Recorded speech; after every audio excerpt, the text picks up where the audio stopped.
2024 में आपको जियो fibre, Airtel fibre, BSNL और काफी सारे ब्रॉडबैंड कनेक्शन देखने को मिलते हैं और काफी सारे लोकल भी आते हैं। बट आपको इन सब में से कौन सा लेना चाहिए 2024 में और कौन सा बढ़िया होने वाला है? सिर्फ कंपनी का नाम मैटर नहीं करता है। एक फाइबर ब्रॉडबैंड के अंदर आपको काफी सारी चीजें देखनी होती है। तो इस वीडियो के अंदर मैं ऐसी 5 चीजें बताने वाला हूं जो कि आपको कोई भी फाइबर ब्रॉडबैंड खरीदने से पहले 2024 में ध्यान में रखनी चाहिए। First, speed. काफी सारे आपको जियो फाइबर और एयरटेल फाइबर देखने को मिलते हैं।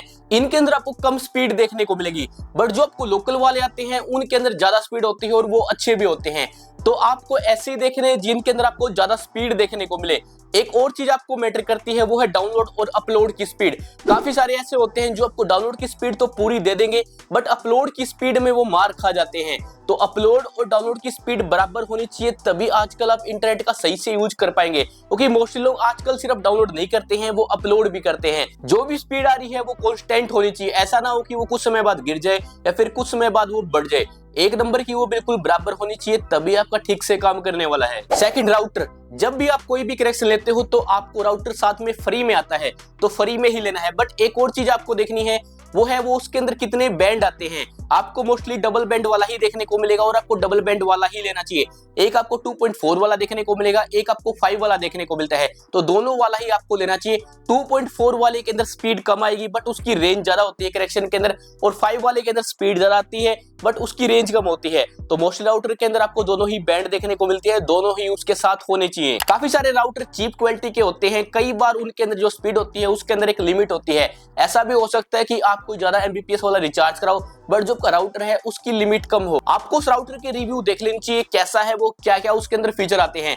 राउटर के अंदर मोस्टली आपको आजकल सारे पोर्ट्स देखने को मिलते हैं, अगर कोई पोर्ट नहीं है तो आपको उसका भी ध्यान में रखना चाहिए। राउटर के अंदर मोस्टली सभी टाइप के पोर्ट्स होने चाहिए। Third, alternative. आपको जो जियो फाइबर, एयरटेल फाइबर देखने को मिलता है, इसके साथ आपको 30-40 एमबीपीएस का स्टार्टिंग प्लान आता है, बट इससे कम प्राइस के अंदर काफी सारे लोकल वाले ऐसे हैं जो आपको 200 एमबीपीएस भी दे देंगे। तो आपको एक बार जरूर चेक कर लेना है। सिर्फ आपको कंपनी के नाम के साथ नहीं जाना है। जो आपकी लोकल वाली कंपनी है वो भी कंपटीशन के कारण सस्ते में और बढ़िया सर्विस के साथ देती है, तो सिर्फ कंपनी का नाम नहीं देखना है, आपने ये भी देखना है कि आपके ऑल्टरनेटिव कौन कौन से हैं और वो क्या सर्विस दे रहे हैं। 4, customer support. Customer support fibre brand के ऊपर मोस्ट इंपोर्टेंट हो जाता है। ऐसा हो सकता है कि आपकी वायर टूट जाए या कोई और दिक्कत आ जाए या फिर कुछ भी प्रॉब्लम हो सकती है, तो ऐसे में जो कस्टमर सपोर्ट है वो लाइफ टाइम फ्री होना चाहिए और फास्ट होना चाहिए। ऐसा हो सकता है कि जब भी आपकी वायर टूटे किसी भी कारण से, तो वो उसको ठीक करने 2-3 दिन ना आए या फिर ना ही आए, या फिर ऐसे भी काफी सारे बढ़िया वाले होते हैं जो कि 1 घंटे में या फिर कुछ समय के बाद आ जाए,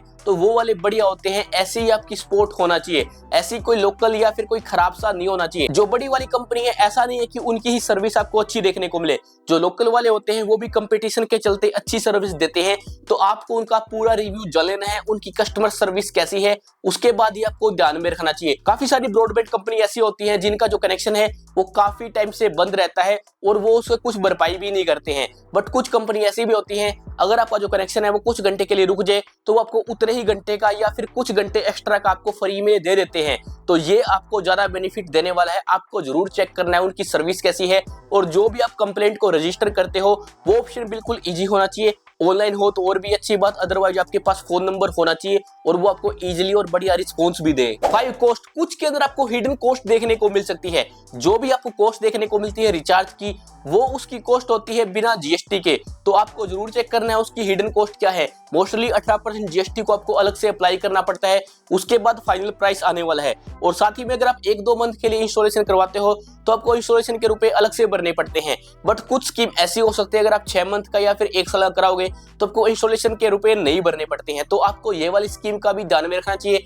ऐसे ही आपको 1-2 मंथ का नहीं करवाना चाहिए, अदरवाइज आपको 1000 रुपए या फिर 1500 रुपए इंस्टॉलेशन के अलग से भरने पड़ सकते हैं। तो आपको ये भी देखना है अनलिमिटेड के नाम पे वो आपको कोई लिमिट में तो नहीं दे रहे हैं। 3300 जीबी मोस्टली ओके होता है, वो अनलिमिटेड के बराबर ही होता है, बट 1000 जीबी ऐसा हो सकता है कि आपको 1 मंथ के अंदर कम पड़ जाए, तो 1000 जीबी से वो ज्यादा ही होना चाहिए। तो आपको ढंग से पढ़ लेना है सारी चीजें। सो ये थी वो सब चीजें जो कि आपको ध्यान में रखनी चाहिए। सिर्फ कंपनी का नाम मैटर नहीं करता है, ये सब भी आपको देखनी चाहिए। ऐसा भी हो सकता है कोई बड़ी कंपनी किसी छोटी कंपनी से अच्छी सर्विस ना देती हो, तो सब चीजें आपको ध्यान में रखनी चाहिए, उसके बाद आपको डिसाइड करना चाहिए। बाकी कमेंट करके बताना आपके पास कौन सा वाईफाई है या फिर आप कौन सी कंपनी का लगवाने के बारे में सोच रहे हैं। Thanks for watching.